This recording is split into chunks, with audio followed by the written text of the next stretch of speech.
안녕하십니까. 증시각도의 TV 시청자 여러분, 투자자 여러분 반갑습니다. 오늘 독일책방 저자와의 대담 시간 오랜만에 가져보게 되었습니다. 오늘 저자와의 대담의 주인공은 우리 IT의 신 이영수 대표님 나오셨습니다. 어서 오십시오. 네, 안녕하십니까. 네, 안녕하십니까. 아주 책을 적시에 내셨다는 게 제 판단이고요. 네, 운이 좋았습니다. 네. 이거 혹시 책 처음 쓰신 거예요? 네, 첫 책입니다. 네. 어째 공이 많이 들어갔습니다. 네. 제가 읽으면서 공이 정말 많이 들어갔네. 그걸 전 느끼거든요. 저도 그래요? 책을 네. 써본 저자예요. 네네. 그래가지고 아유, 공 많이 들었던데요? 네, 좀 최선을 다해서 썼습니다. 예, 그러니까는 이제 기존에 알고 있으셨던 것들 잘 분석하고 그림도 잘 붙였고 사진도 잘 붙였고 그 다음에 이 플로트 다 잘 만드셨고 흐름도 다 만드셨고 한 걸 보니까 이거 정말 애가 많이 쓰여졌다. 참고로 저는 뭐 출판사와의 무슨 어떤 이익 관계 없고요. 출판사가 이거 책은 보내주셨어요. 그래서 이 책을 오늘 이 영상 보시고 댓글 이쁘게 써주신 분들을 추첨해서 많진 않지만 몇 권 보내드리도록 하겠습니다. 네. 근데 제가 이제 감히 말씀드리자면 제가 반도체 책을 뭐 한동안 읽은 건 아니니까 훌륭한 책들이 많이 있었습니다만 이 책은 반도체 투자와 관련해서는 거의 결정판이다 라고 보셔도 될 것 같고요. 반도체 투자를 하실 분 중에 이 책을 안 읽고 하시면은 좀 너무 감으로 투자하시는 거다라고 말씀드릴 수 있겠고, 반도체 투자를 하기 위해서 읽어야 될 책 한 권만 꼽아달라고 한다면 저는 우리 이영수 대표의 최강의 반도체 투자, 바로 써먹는 최강의 반도체 투자, 이 책을 추천드리고 싶어요. 왜냐하면은 전반적인 흐름도 언급을 해놓았고, 그다음에 기술적 공정의 그것도 얘기를 해놨고, 특별히 후공정에 대해서 굉장히 자세하게 섬세하게 언급이 다 되어 있어서 이 책을 읽으면 반도체 전체 공정과 특별히 최근에 이제 부각되고 있는 후공정의 흐름들에 대해서 면밀하게 아실 수가 있습니다. 그래서 투자에 자신감을 가질 수 있고, 저도 다시 한번 생각을 정리할 수 있는 시간이었고, 그리고 또 제일 좋은 게 뭐냐면 한국의 반도체 관련된 기업이 어떤 항목이 어디에 꼽혀 있고 이 회사가 뭐 하는 회사인지가 일목요연하게 이 책 한 권을 읽으면 쫙 정리됩니다. 저 그게 너무 감사했어요, 개인적으로. 예. 후공정도 이거 여러 개가 있거든요. 그리고 그렇죠. 뭐 전공정도 이거 있는데 너무 회사가 많다 보니까 수십 개의 회사가 있으니까 이거 어떻게 머릿속에서 이제 비빔밥 짬뽕이 되거든요. 저는 이제 중간중간에 이 책을 보면서 맞다, 이 회사가 이거였지, 이렇게 정리를 하려고 해요. 왜냐하면 공정상에서 필요하고 중요한 포인트가 이거일 것 같아 하는데 이거 하는 회사가 누구였지 하는 거는 이 책을 보면 이제 기본적인 개요가 되고, 그래서 그 개요단에서 이제 한 발 더 이제 애널리스트의 보고서나 이런 것들을 읽으시면 될 것 같아서 제가 지금 저자를 앞에다 두고 이렇게 길게 말씀드리는 이유 중에 하나는 너무 영광스럽습니다. 제가 반도체 투자를 함에 있어서 한 권의 책을 권하라면 저는 이 책을 권하겠습니다. 그리고 이 책은 지금 뭐 돈이 이제 소매가격으로 2만 얼마가 나왔지만 여러분이 리딩방을 왜 가요? 진짜 이런 거를 읽고 내 걸로 만들어가지고 투자하면 되거든요. 이게 지금 제가 타이밍 진짜 대박이다라고 생각했던 게, 이게 좋은 때 나왔으면은 2021년도에 나왔거나 2020년에 나왔으면은 오히려 여러 사람 연맥이고 사장 될 수 있는 책이 될 뻔했어요. 맞습니다. 근데 지금은 반도체 주식들은 워낙 많이 빠져 있고 진짜 매력적인 가격까지 빠진 기업들이 너무 많거든요. 근데 이 적시에 딱 요 책이 나와가지고 지금 나온 지 한 보름 정도 됐죠? 한 달 안 됐죠? 네네, 한 달 정도 됐습니다. 한 달 정도? 네네. 저희 이제 이 영상을 찍고 한 일주일 후에 여러분들 보시게 될 건데, 네, 저는 제가 보기에 너무 재밌었어요. 흥미있어가지고 한번 딱 피고 이제 다른 책 다 읽던 책 다 덮어놓고 딴 데 박아놓고 이거 다 읽고 읽으리라 할 정도로 재밌었고, 모르겠습니다. 투자자한테는 안 재밌을 수가 없거든요. 제 생각에는. 네, 투자자들을 타깃으로 썼습니다. 이게 이제 재미가 없으시면 투자가 업이 아니신 거예요. 제 생각에 투자가 안 맞는 거예요. 이게 재미없으면 나는 투자하고 잘 안 맞구나, 이렇게 생각하셔도 될 것 같습니다. 네. 뭐 다시 한번 얘기하시면 반도체 투자하실 분들은 꼭 읽어보시고, 업계에 있는 분들도 꼭 읽어보세요. 이미 좀 알고 계신 분들도, 아주 잘 하시는 분들 아니면 저보다 더 많이 알고 계신 분들은 모르겠지만 저하고 비슷한 수준 내외거나 그렇지 않으신 분들은 이걸 읽으시면 정리되는데 정말 도움이 될 테니까 꼭 좀 읽어보셨으면 좋겠습니다. 본격적으로 좀 이 책에 나온 내용과 이 책에 나오지 않은 내용을 한번 좀 대화를 나누고 싶은데, 오늘 재미난 뉴스가 하나 나왔습니다. GM이 말이죠. 네. 자동차 회사 GM이 세계 3대 파운드리 회사인 글로벌 파운드리스와 계약을 했습니다. 반도체 공급 계약을 했습니다. 그러니까 그 내용들 간단하게 나온 기사들을 살펴보니 라인 하나를 아예 GM 걸로 만들 모양이에요. 뉴욕주 근처에다가. 네네. 예, 그런 뉴스가 나왔습니다. 이게 진짜 큰 변화죠. 그렇죠. 네. 네. 이제는 자동차 업체들이 아주 일부라도 자체 알고리즘 아니면 자체 칩까지 가지 않으면 이게 생존할 수 없다라고 생각하는 거고요. 네. 제가 이제 책에도 말씀드렸지만 결국 OS를 할 수 있는 업체는 별로 없을 거예요. 그거 이제 우리 스마트폰하고 피처폰하고 좀 이제 비교를 해보면 피처폰하고 스마트폰의 결정적인 차이는 OS의 유무거든요. 네. 그러니까 OS가 있어야지 컴퓨터인 거예요. 그렇죠. 그런데 이제 처음에 스마트폰이 나왔을 때는 OS가 막 중구난립했었죠. 네. 뭐 iOS는 탄탄하게 갔었지만 이제 또 연합군 진영에서는 윈도우 모바일도 있었고 네. 파이어폭스라는 것도 있었고 네. 뭐 안드로이드도 있었고 있었는데 결국 안드로이드로 정리가 됐었고 네. 이게 OS가 딱 정해지면 그 다음에 이제 어디서 또 피 튀기는 싸움이 일어나냐면 AP 네. 결국 반도체 그러니까 네. 두뇌 반도체 역할을 하는 거기서 피가 터지는데요. 과거 생각해 보면 지금은 이제 퀄컴하고 퀄컴 스냅드래곤하고 뭐 삼성 엑시노스 뭐 이런 거 생각나지만 예전에 TI 같은 경우는 오맵이라는 네. AP가 있었고요. 예. 그리고 엔비디아도 모바일 AP를 했었습니다. 테그라라는 거 했었는데 결국 다 아웃됐죠. 네. 네. 그런 식의 어떤 정리들이 필요할 거고 지금 이제 그때처럼 그 애플처럼 OS하고 AP 칩 설계하고 하드웨어 시스템까지 전체 풀 수직 계열을 하고 있는 회사가 테슬라라고 네. 보이는 네. 거고요. 그렇죠. 아마 애플도 진출하게 되면 테슬라하고 똑같은 수직 계열화 전략을 할 것 같고 물론 제조는 안 할 거예요. 네. 테슬라는 제조를 하지만 그렇죠. 애플은 제조를 하지는 않을 것 같지만 이제 결국 그 수직 계열화를 할 것 같고 그럼 나머지 어떻게 보면 이제 논 테슬라 네 어떻게 보면 이제 있던 업체들이 큰 이제 어려움이 있을 네. 텐데 거기서는 이제 삼성의 갤럭시 전략이 제일 유효한 것 같습니다.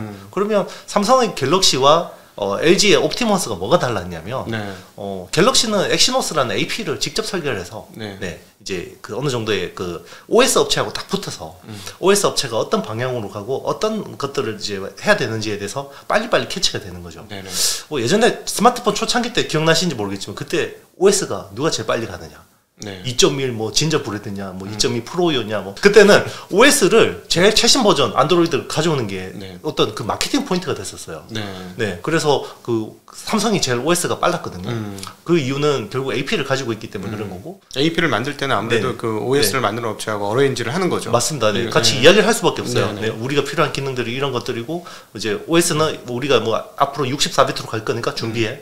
그러면 이걸 듣고 하는 회사랑 안 듣고 하는 회사는 차이가 날 수밖에 없거든요. 네. 근데 그때 LG 같은 경우는 직접 설계를 막 하려고 하다가 결국 못하고 결국 퀄컴 스냅드래곤을 썼거든요. 네. 그러면 퀄컴한테 한번 쿠션 맞고 안드로이드의 방향성에 대해서 알다 보니까 네. 이걸 좀 아무래도 속도가 늦어지는 거죠.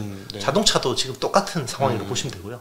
지금 자동차가 이제 일단은 내연기관, 그러니까 내연기관에서 배터리로 바뀌는 거는 어느 정도의 큰 저항 없이 바뀌었죠. 네. 이게 정책적인 에너지로 인해서 뭔가 바뀐 건데, 그럼 여기서 컴퓨터화가 될 때 또 한번 이제 중요한 또 피바람이 불 거예요. 누군가는 위너가 되고 누군가는 패자가 될 텐데, 거기서는 그러면 OS를 할 수는 없기 때문에, 그러면 최소한 AP는 해야 된다라는 네. 절박함이 있는 거죠. 그래서 현대 뭐 오토에버 같은 데서 직접 설계를 하려고 하고, 최소한 AP를 설계하지 못하더라도 그 어떤 주변부라도 설계를 하는 거하고 안 하는 거는 굉장히 실력 차이가 날 수밖에 없는 거고 GM이 그런 부분을 네. 보고 여기에 배팅을 한 거라고 보시면 사실상 뭐 지금 GM이 테슬라를 제외하고는 자율주행 쪽에서는 가장 앞서 있는 회사로 제가 알고 있고요. 네. 이게 지금 다시 약간 여러분들의 이해를 돕기 위해서 설명을 드리면 지금 내연기관 자동차들이 굉장히 큰 위기를 맞았다라는 얘기입니다. 그래서 제가 질문을 얼마나 큰 위기인지를 한번 여쭤보면 전기차로 이제 그 하드웨어가 변환되는 거는 거의 결정되어진 상황이고 네네. 2035년 이후로는 그렇게 그렇죠. 결정된 상황인데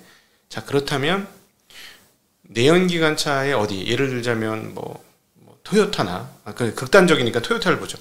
토요타가 빠를까요? 애플이 빠를까요? 전기차의 완성된 시스템을 갖춰서 만드는데. 네. 결국 어떤 그 자동차의 기술은 도요타가 앞서 있겠지만 애플은 얼마든지 다른 파트너를 통해서 그런 기술들을 가져올 수가 있는 건데 네, 그렇죠. 반대로 도요타는 애플이 가지고 있는 기술을 가져오기가 쉽지 않을 거예요. 그렇죠. 네. 그러니까 기계공학 애들이 전기공학을 해야 되는데 네. 문제는 뭐냐면 제가 느꼈을 때 문제는 뭐냐면 자동차 회사가 IT 회사를 사기가 버겁다는 거죠. 맞습니다.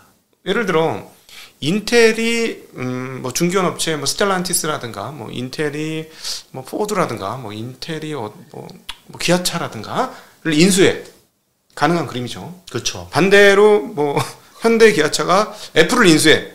응?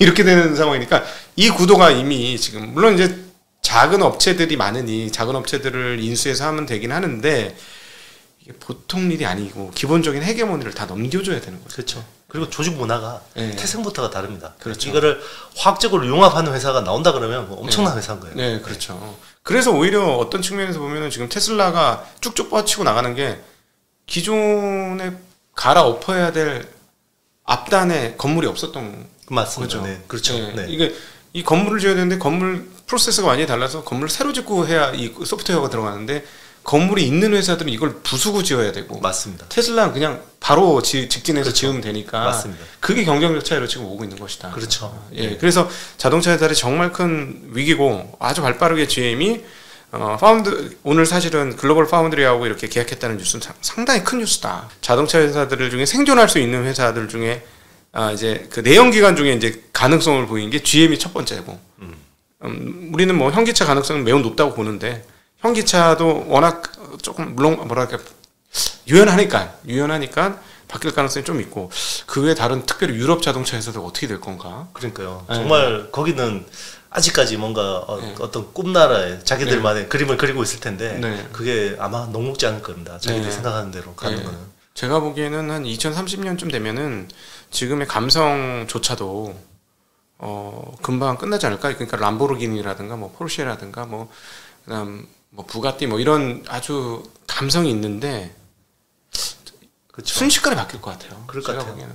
그러니까 LG가 과거 스마트폰 시대에서 실기를 했던 게 그 전에 초콜릿폰이 성공했고, 그렇죠. 그리고 프라다폰, 명품폰 성공했었거든요. 그렇죠. 그러니까 이제 삼성이 뒤늦게라도 옴니아라는 어떻게 보면 지금 봤을 때 완성도가 굉장히 떨어지는 거에도 불구하고 여기 옴니아 개발에 들어갔을 때 LG는 어떻게 했냐면 아레나라는 또 다른 명품폰을 준비하고 있었거든요. 그때 만약에 그게 아니라 옵티머스를 뒤늦게라도 뭔가 했었으면 완전히 달랐을 텐데 지금 자동차 쪽도 똑같은 상황이라고 보고 있어요. 어떻게든 변화가 오지 않을 거야라고 이제 스스로 자기 합리화하면서 어떻게 보면 지금 뭐 잘 팔리네. 진짜 LG하고 딱 상황이 비슷한 것 같습니다. 그때 피처폰이 굉장히 잘 팔렸잖아요. 맞아요. 그게 독이 된 거예요. 스마트폰 시대는. 그러니까 지금 오히려 독일 자동차 같이 뭐 아주 내연기관을 잘 팔고 있는 회사들이 이 전자화를 늦추게 되면 순식간에 저는 이제 테슬라를 제가 약간 이런 거에 얼리 어댑터거든요. 경험을 해봐야 맛을 안다. 현장이 답이다 해가지고 해보니까 가성비 떨어지죠. 가성비 떨어지고 그다음에 하드웨어적 그 자동차 하드웨어 마감도로 떨어지죠. 승차감 떨어지고. 조금 뭐 문제가 있는데 그럼 바꿀 거야 내연기관을 다시. 그럼 예를 들어 너한테 벤츠 예를 들어서 뭐 작은 S 클래스를 주면 이거고 바꿀 거야. 전 바꾸고 싶진 않아요. 그럴 것 같아요. 여러 가지 단점에도 불구하고 바꾸고 싶지 않아요. 왜냐하면 사용자 편의성이 매우 올라갔습니다. 진짜 피처폰 쓰다가 스마트폰 쓰는 느낌이거든요. 그렇죠. 그런 느낌이기 때문에 그 스마트폰도 초창기 때 엄청나게 많은 버거들이 있었고요. 그리고 그때 데스그립 기억나시는지 모르겠는데 아이폰은 이게 손으로 쥐고 하면 통화가 안 됐어요. 맞아요. 그래가지고 난리가 나가지고 그때 스티브 잡스가 어떻게 했냐면 그럼 내가 범퍼 줄게, 그러니까 그 케이스 줄게 이렇게 이야기했거든요. 지금 말도 안 되는 거죠. 그런데 그런 것들은 결국 어떻게 보면 약간의 아주 낮은 허들인 거예요. 이게 가는 어떤 시행착오 정도로 봐야지. 이것 때문에 이게 안 될 거야. 뭐 결국 통화도 안 되는 폰이냐 그러면서 이제 그러는 거죠. 그런데 결국은 스마트폰 시대로 갔잖아요. 사실은 지금 전자업계에서는 그 반도체의 활로를 생각하고 있는 게 XR 쪽이잖아요. 그렇죠. 근데 XR이 안 나와. 마치 사파이어 래피드처럼 XR이 계속해서 지연되면서 안 나와. 이게 아무래도 눈에 하고 이렇게 하다 보니까는 워낙 초경박단소하고 그 고화질을 해야 되고 이렇게 고성능을 발휘해야 되니까 좀 시간이 많이 걸리는 것 같은데 XR 기기를 자동차가 대신할 수 있을까요? 충분히 가능하다고 보고 있어요. 그리고 실제로 애플 같은 경우는 디스플레이를 마이크로 OLED하고 마이크로 LED 두 개를 투 트랙으로 뭐 지금 개발하고 있는데요. 일단 뭐 XR 쪽에는 마이크로 OLED를 적용할 것 같아요. 이제 실리콘 웨이퍼에다가 이제 RGB를 증착해서 하는 건데 그거를 자동차용으로도 개발하더라고요. 자동차용 센터페시아 쪽으로. 그러면 자동차용 디스플레이 왜 이렇게 고해상도를 할까? 그거 필요 없는데 진짜. 그렇죠. 여기서 뭔가 콘텐츠 소비를 뭔가 생각하는 것 같아요. 아. 네. 레벨 3의 자율주행차 되면 여기서 뭘 소비를 하는데 그거는 이제 해상도가 높은 디스플레이가 필요하고 어떤 아주 빠른 통신이 필요하겠다는 생각이 드는 거죠. 네. 아 그러면 예를 들어서 16인치를 자동차에 장착을 했다. 16인치 디스플레이를 하나 장착하고 다른 건 다 치웠다. 이럴 때 반응 속도 빨라야 될 거고 그러면 거기다 뭐 예를 들어 영상 같은 걸 넣어주면은 16인치지만 그 말씀하시는 마이크로 OLED나 마이크로 LED를 장착을 하게 될 경우에는 느낌상 하나 25인치 뭐 이런 느낌 날 건데. 네, 뭐 그죠? 굉장히 뭔가 몰입할 수 있는 뭐를 하긴 하는 것 같은데요. 근데 뭐 이거 하드웨어 가지고 다 추정할 수는 없는 거지만 어쨌든 뭔가 뭔가를 준비를 하고 있다. 그 자동차 안에서 뭔가 소비를 컨텐츠 소비를 하는 뭐 그런 것들을 준비한다라는 느낌은 들어요. 반도체로 따져보면 지금의 자동차 반도체는 MCU하고 ECU. 네. ECU는 모듈이고 이제 거기 MCU가 이제 컨트롤하는 컨트롤 하잖아요. 그러니까 이거를 50개에서 100개씩, 30개에서 100개씩 달아가지고 하잖아요. 네네, 맞습니다. 그러면은 이제 궁금한 거는 이게 정말 그 우리 전자기 노트북이라든가 아까 XR 잠깐 얘기를 드렸습니다만 그런 거라든가 하는 정도의 그 자동차가 사실은 1억 대가 안 팔리니까 1년에 반도체 수요를 폭발시킬 수 있을까? 네. 그게 좀 궁금합니다. 어떻게 생각하시는지. 기존의 MCU 기반으로 가면 그거는 이제 아주 높은 컴퓨팅 파워는 필요하지 않아요. 일종의 예전에 피처폰 때 쓰던 반도체하고 스마트폰 때 쓰던 반도체가 완전히 달라졌거든요. 그렇죠. 그러면서 국내 팹리스가 한번 내려앉은 거잖아요. 네. 스마트폰 시대에 탑승을 못했잖아요. 네. 피처폰 시대 어떤 업체들이 똑같다고 보고 있어요. 레벨 3가 되는 순간 기존의 MCU들은 굉장히 어려워질 거다라고 그렇죠. 생각하고요.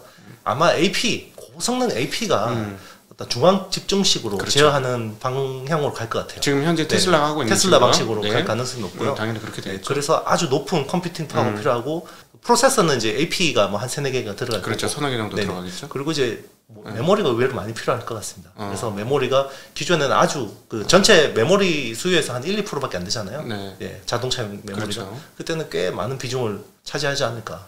장기적으로는 뭐 20-30% 수준까지 올라갈 수 있다고 보고 있어요. 그렇게. 레벨 3가 되는 순간부터. 그러면 이제 사실은 그 이게 굉장히 중요한 반도체의 한 축이 되는 거죠. 네네, 그러니까 맞습니다. 기존 우리가 생각하고 있는 축은 제 1위로 등극한 서버, 그 다음에 이제 그 스마트폰, 그 다음에 이제 PC 노트북 이런 쪽이었는데 요 중간 어디쯤에 PC 정도는 넘어올 수 있지 않을까 싶어요. PC 정도는 스마트폰은 워낙 자주 바꾸니까 그거 14억대 시장이니까 그것까지는 어렵고. 그렇죠. 예, 대신에 가격은 꽤 높은 반도체들이 팔리지 않을까요? 네, 맞습니다. 삼성이 파운드리를 잘해야 되는 이유는 앞으로는 차량용 AP가 아주 중요한 어떤 3단 공정의 고객이 될 가능성이 높아요. 그래서 그런 부분에서는 테슬라 FSD, 풀 셀프 드라이빙 칩을 TSMC로 뺏긴다 그러면 이거는 삼성 입장에서 굉장히 뼈 아픈 거죠. 네, 현재는 하고 있죠. 테슬라. 지금은 14나노 가지고 이제 만들어주고 있는데 나중에 이제 7나노, 5나노 쪽으로 가면 뭐 TSMC로 간다는 이야기가 있긴 있어요. 이건 확정적인 건 모르겠지만 만약에 뺏긴다 그러면 그거는 삼성이 애플 AP를 뺏긴 것만큼이나 큰 어떤 미래의 어떤 헤게모니를 잃는 거기 때문에 안 그랬으면 좋겠습니다. 아직 반도체를 잘 모르는 반린이라고 불러야 되나? 그런 분들을 위해서 그 질문을 드리겠습니다. 핸드폰이야 사이즈가 작으니까 여기에다 다 따려 박으려니 칩이 작아져야 되는 게 당연하고 그 다음에 이게 배터리가 작으니 배터리 소모가 적어야 되는 칩을 넣는 게 맞는데 굳이 자동차에 미세 공정이 왜 필요하냐? 왜 자동차에도 미세 공정이 들어가는지에 대해서 설명 좀 해주시면 좋을 것 같습니다. 일단 이제 그 특이점이라는 게 어떤 기술적으로 되게 중요한데요. AI를 연구하시는 분들이 한 10년 전만 해도 이게 개하고 고양이 구분하는 것만으로 이게 지능이 있냐 없냐 이런 수준이었거든요. 근데 그게 알파고 2016년 사태가 나오면서 와 이게 사람의 창조의 영역을 뛰어넘는 저런 프로그램이 되는구나라고 해서 그게 한번 특이점이 온 건데 그게 딥러닝이라는 기술이 되면서 이제 된 거거든요. 근데 딥러닝이라는 기술 자체는 80년대에 나온 컨셉이에요. 그런데 80년대 나왔는데 저런 기술이 있구나라고 해서 아무도 뭐 될 거라고 생각 안 했는데 어느 순간 되면 이렇게 확 올라와 버리는 거잖아요. 똑같습니다. 이게 레벨 2 지금 자동차가 레벨 2하고 3는 그냥 한 단계 차이지만 완전 다른 제품이라고 완전 다르죠. 완전 다른 제품이라고 보시면 되고요. 지금 이제 대부분 사람들이 레벨 2 수준의 자동차 자율주행차를 생각하기 때문에 이제 그런 생각을 하시는 건데 이거는 피처폰하고 스마트폰만큼이나 차이가 나는 제품이고 잠깐 말씀드리면 차간 거리 해주는 거 있잖아요. 어드밴스 크루즈라고 하죠. 그거를 레벨 2라고 하시면 레벨 3는 어느 정도냐면 그냥 자도 돼요. 좀 심하게 얘기하면 근데 졸릴 때 자도 지가 알아서 가요. 이 정도가 레벨 3라고 그렇죠. 보시면 될 것 같습니다. 완전히 컴퓨터가 되는 거기 때문에 예. 그 정도의 어떤 연산을 하려면 네. 지금처럼 뭐 중앙 서버에서 슈퍼컴퓨터가 다 해서 뭐 이렇게 해도 되는데 자동차라는 거는 지연이 있으면 안 되죠. 1, 2초 사이에서 뭐 어떤 일이 발생할 알 수가 없기 때문에 예. 자동차 자체에서 칩이 어느 정도의 AI를 백업을 해줘야 되거든요. 네. 그렇기 때문에 아주 많은 연산들을 자동차 자체에서도 처리하고 중앙 서버 컴퓨터에서도 슈퍼컴퓨터에서도 해줘야 되거든요. 네. 네, 그런 것들을 다 하기 위해서는 기존의 반도체 수준으로는 말도 안 되는 거고 아주 우리 스마트폰 어떤 AP 수준의 그런 고성능 연산이 필요해지는 거고 그걸 다 연산하는 거는 이유는 굉장히 자동차 어떤 주변에서 나오는 그 데이터들, 영상 데이터들을 실시간으로 다 이렇게 연산을 해야 되기 때문에 그런 거거든요. 네. 쉽게 이야기하면 그러면 레벨 3를 할 수 있는데 그러면 통신 속도를 무지하게 빨리 해서 슈퍼컴퓨터가 중앙에서 그러면 할 수 있게 하면 되잖아 라고 생각할 수도 있어요. 네. 이제 그렇게 컨셉을 생각하시는 분들도 있었는데요. 네. 그럼 차에서 데이터 덩어리를 보내야 되죠. 그러면 뭐 구글 웨이모 같은 경우 초당 뭐 1TB가 나오는데 네. 통신료 누가 감당하나? 예. 그렇죠. 그 통신료를 생각하면 차라리 아주 고성능 반도체를 꼽는 게 더 싼 거예요. 네네. 네. 다르게 표현해 보면 안 믿으시겠습니다만 예를 들어 그 트랜지스터 밀집도가 떨어지는 걸로 진짜 옛날 구시대 반도체를 쓰면은 걔가 전기를 하도 많이 잡아먹어가지고 그렇죠. 그 거리수가 뚝뚝뚝 줄어드는 거죠. 줄어들죠. 네. 네. 그 정도로 얘들이 엄청나게 그 많은 전력을 소모하고 발열 문제도 또 심각하게 그렇죠. 될 것이고 그렇죠. 예. 여기서 나오는 데이터들을 로 데이터를 그냥 중앙으로 쏴줘야 되거든요. 네. 그럼 데이터를 이게 처리를 해서 쏴주면 네. 간단하게 해서 뭔가 압축해서 쏴줄 수가 있는 건데 네. 그냥 로 데이터를 쏴주려면 이 통신료를 네, 그렇죠. 이거를 감당을 못합니다. 그리고 네. 뭐 그게 이제 성능이 안 좋으면 이제 그 반도체는 죽어나는 거야. 네네. 그렇죠. 예를 들어 성능이 좋은 반도체면 자기 그 캐파의 한 20%만 가지고도 그냥 평상시 도로 질주하는 것만 한 100km까지는 다 감안해서 그냥 슬슬 그냥 보낼 수 있는데 그렇죠. 성능이 나쁜 놈은 200% 써야 되는 거야. 맞습니다. 예, 터지도록 돌려야지 되는 거니까 전력을 완전히 다 쓰고 그런 상황이 그렇죠. 벌어지는 거죠. 그래서 이제 이번에 이제 GM이 그 글로벌 파운드리하고 갔을 때는 상당히 아마도 테슬라와 비슷한 수준의 뭐 14나노 내외나 그 밑으로 가는 네네. 공정을 아마 주문하지 않았을까. 아마 그럴 것 같습니다. 예, 그런 추정이 되죠. 네네. 네. 자, 이제 반도체 얘기 중에 지금 한국에서 다다른 얘기 중에 이제 미중 간의 지금 반도체 분쟁들이 상당한데요.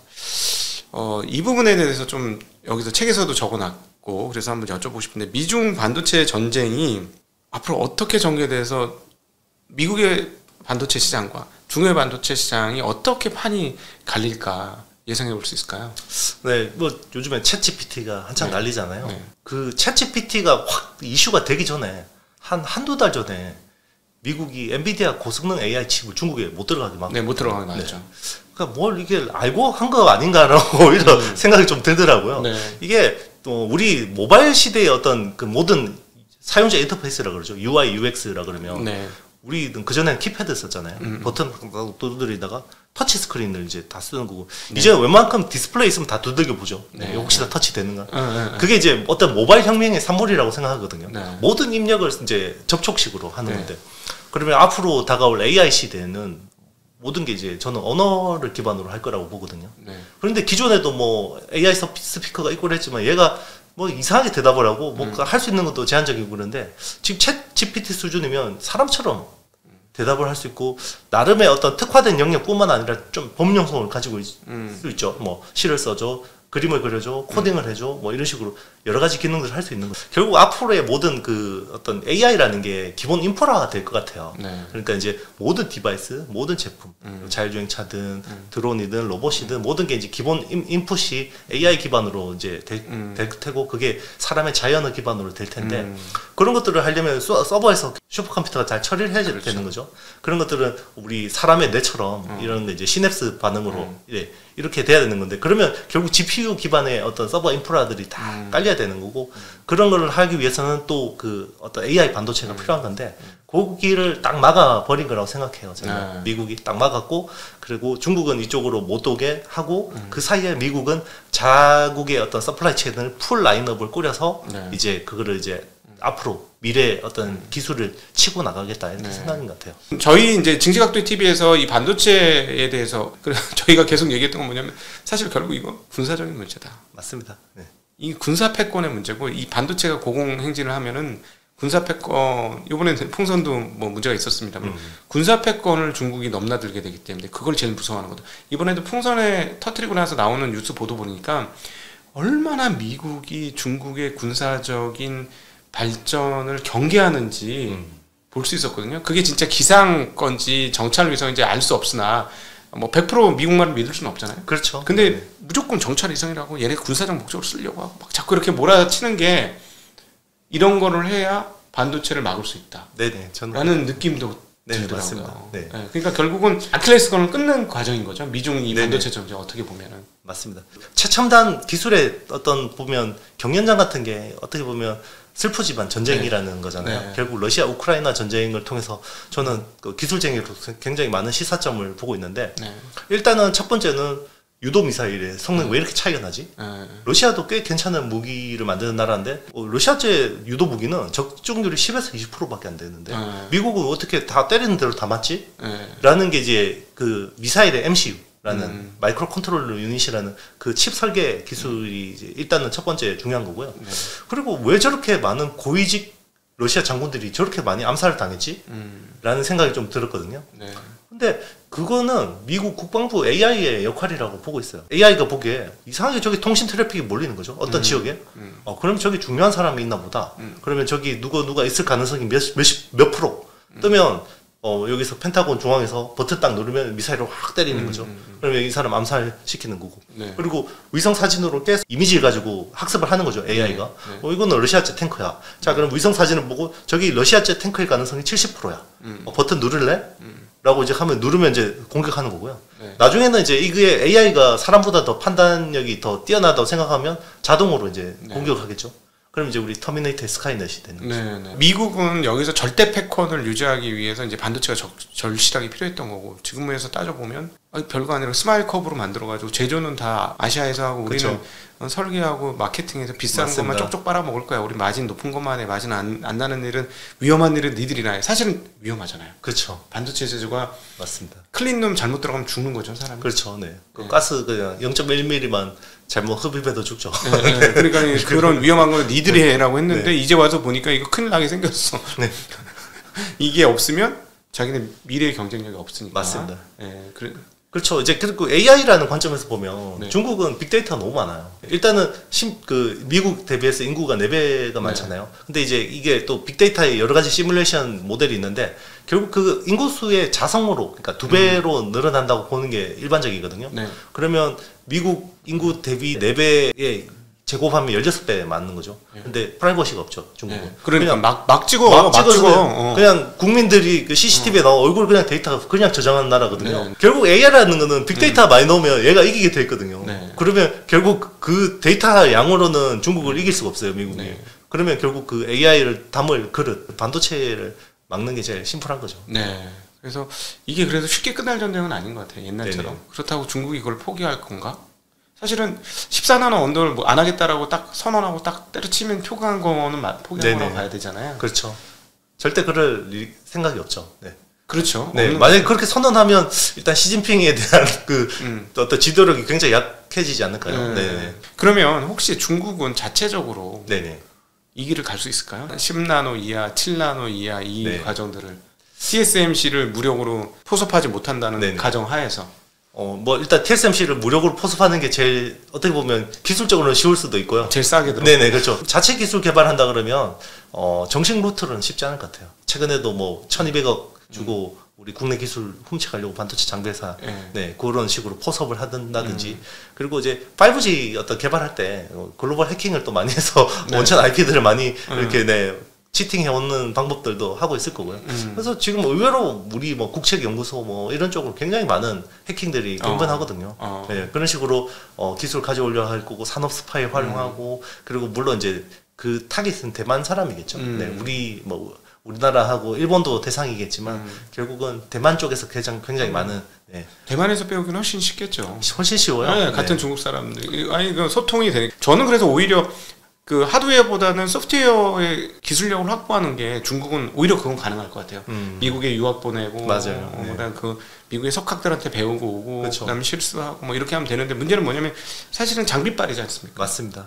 장비 없이 가능할까요? 아무리 머리가 다 거의 능력이 다 돼. 네. 손만만 없어. 이 수율이야 뭐 해봐야 되는 거니까 손만 없는 그쵸. 거 빼고 머리는 다 돼. 어떻게 하는지 머릿속에 이거 요리 어떻게 해야 되는지 다 알고 있어. 이런 사람들이 가득하면 미세공정 가능할까요? 쉽지 않을 거예요. 근데 이제 어떻게든 그래도 하려고 할 것 같고 결국은 뭐 이렇게 이제 계속 기술이라는 거는 돈을 쓰다 보면 네, 이렇게 보면 이제 어떻게 보면 확보를 할 수 있는 건데 다만 그 시간이 아주 자기들이 생각했던 것보다 훨씬 더 오랜 시간이 걸릴 수 있고 그리고 그전처럼 미국이 경계를 안 하고 있을 때는 어떻게 보면 쉬웠을 수도 있죠. 사실은 네. 회사 장비에서 다 사버렸어야 돼. 네네 맞아요. 그 돈 가지고 뭐, 그렇죠. 뭐 일본 일렉트론이라든가 뭐 살 수 있는 건 다 사버렸어야 그렇죠. 돼. NXP라든가 맞아요. 네. 그렇죠. 그때 오바마 시절에 그때 마이크론 인수하려고 했잖아요. 네, 칭화윤이가. 그렇죠. 그때 인수했으면 끝났죠. 네. 아 진짜 우리나라는 진짜 재앙이었어요. 네네.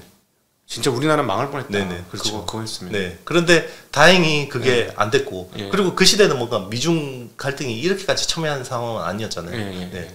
그러니까 이제 어쨌든 우리 입장에서는 뭐 다행인 건데 중국 입장에서는 계속 그런 식으로 해서라도 7나노, 5나노 할 겁니다. 그래서 네. 뭐 아주 일부 샘플로도 만들 거고 이게 시장성이 없어도 돈을 태워서 네. 이번에 1조 위안 또 추가로 투입했잖아요. 어. 10년 동안. 네. 1조 위안이면 200조 원. 네, 200조 네. 가까운 돈. 엄청난 돈이죠. 네네. 어.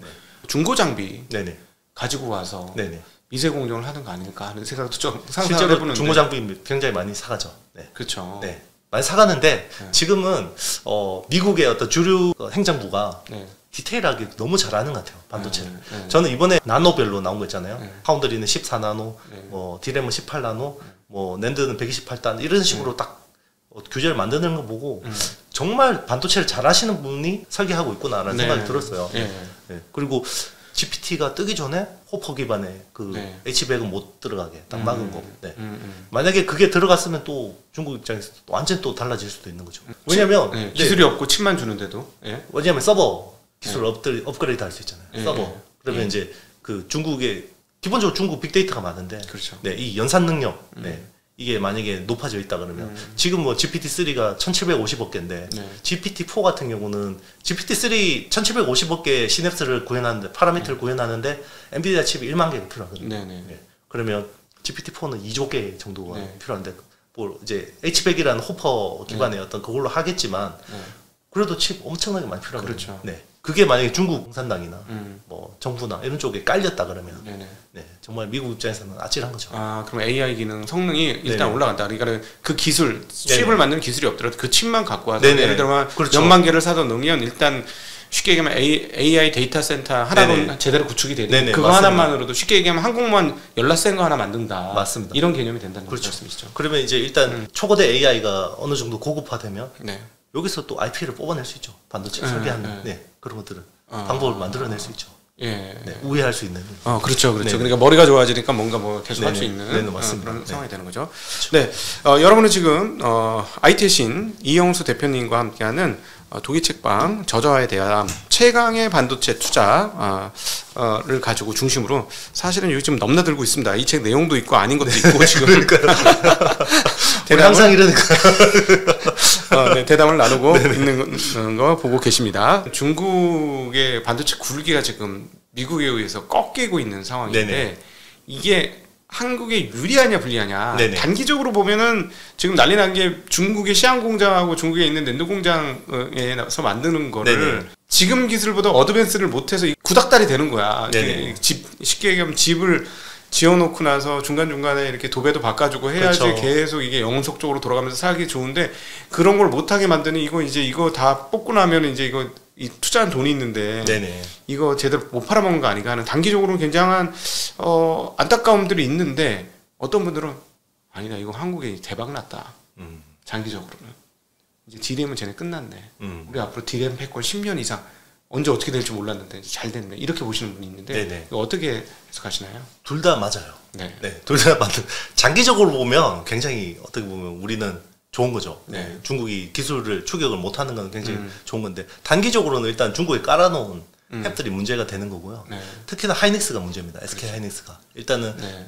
D램의 43%가 우시 공장에서 생산이 되거든요. 네. 그러니까 삼성은 오히려 상대적으로 괜찮아요. 네. 낸드 공장이잖아요. 네. 낸드는 네. 사실은 정 안 되면은 네. 에이씨 하고 포기하고 나와도 네, 돼요. 그렇죠. 네. 뭐 그렇게 하지는 않겠지만 어쨌든 네. D램보다는 나은데 왜냐면 D램은 EUV를 넣어야 돼요. 네.